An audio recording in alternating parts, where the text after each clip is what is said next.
Hey, big mamas, how are you doing? Well, I haven't done a cooking video for you in a while, and so I thought I would grab what I'm doing right now. Welcome to my extremely messy kitchen. You know those days when you roll out of bed and you just throw on something and you go downstairs and next thing you know, it's like 3 o'clock in the afternoon and you haven't showered or done anything because you've been too busy? That's me today, so what you see is what you get. I am making my famous chicken noodle soup, and you know how to make this, but you probably don't realize how easy it is. So whenever someone is sick in our family, I try to be ready to make this. My kitchen's a disaster because I'm also making communion bread today. Let me see if I can show you this bread here. Okay, so that's rising. So I've been making bread, but I'm working on this chicken noodle soup and I'm just about to finish it. It can be done in one pan, but I did it in 2 pans today and I'll show you what I've got going on here. Okay, this, you know I love my Dutch oven pot. This is what you want for Mother's Day if you don't have one. Here in this pot, I have chicken from a rotisserie chicken.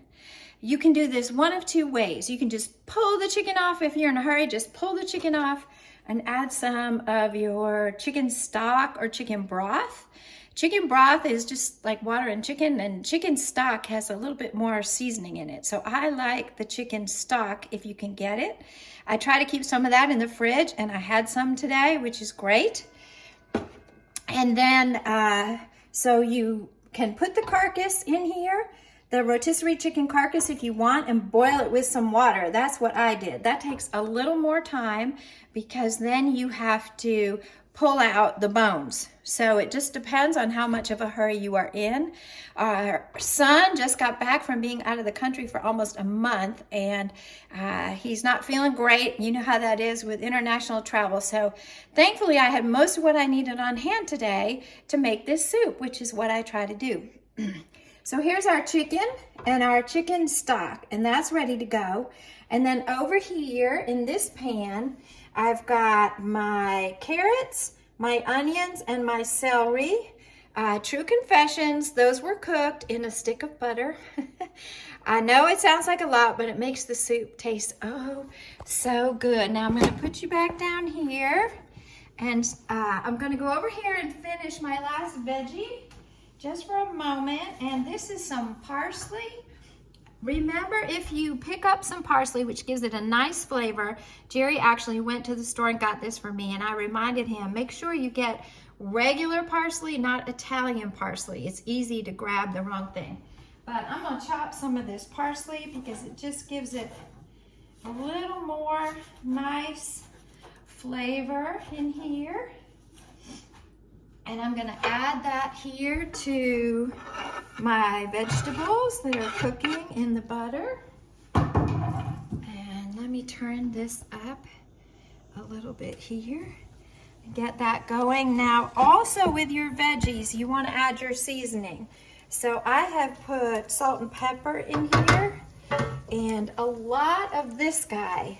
This guy you wanna always have in your cupboard, poultry seasoning. Anything you're making with chicken, this makes it better. If you don't have this, you can use sage. I've got some sage over here. You can use rosemary, thyme, you know, sing the song. Parsley, sage, rosemary, and thyme. Okay, I don't sing, but here. I've got celery seed. You can put that in. Maybe you don't have celery and you have everything else. Use some celery seed if you've got it. But the celery, as you know, makes a big difference. You can also use peas.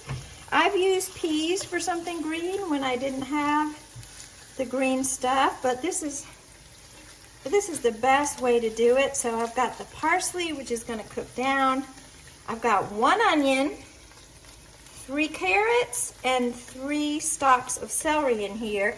And when I cut the celery, use those ends, use those leafy tips, just chop those little ends right up. It'll be great. And what we're gonna do now is, okay, I had to get you back here. Got you leaned up against a can of Pam, I'm telling you. Not made by professionals. Okay, so we're gonna put these veggies here in this other wonderful pot of chicken stock. They don't have to be cooked, you know, really hard, because you're gonna cook them a little bit more here with the soup. So they can be al dente when you're throwing them in here to the soup. And now I'm gonna add my noodles. This is the last step, and I like a home style or a wide noodle, a big noodle, but you can use anything you have. We always have an extra bag of noodles in the pantry, don't we? We've got that little bit that in a box that didn't get used, whether it's the macaroni or the spiral noodles, any kind of noodle is fine. If you're buying them, these are nice. So I'm gonna put my noodles in here now. And see, I didn't use the whole bag, so these will be sitting around in my pantry. So whatever you've got works. And then if you don't have enough stock, add a little bit more, or you can use some water if you made your own stock, maybe add some water. And we're gonna cover this with our nice lid here and cook it down and just until the noodles are tender, and then it is ready to go. And I'm telling you, this soup is a cure-all. It's a cure-all for the sick person that you love. So it's not hard. You can do it quickly, and keep on taking care of those families and keep on cooking, Big Mama. Love you.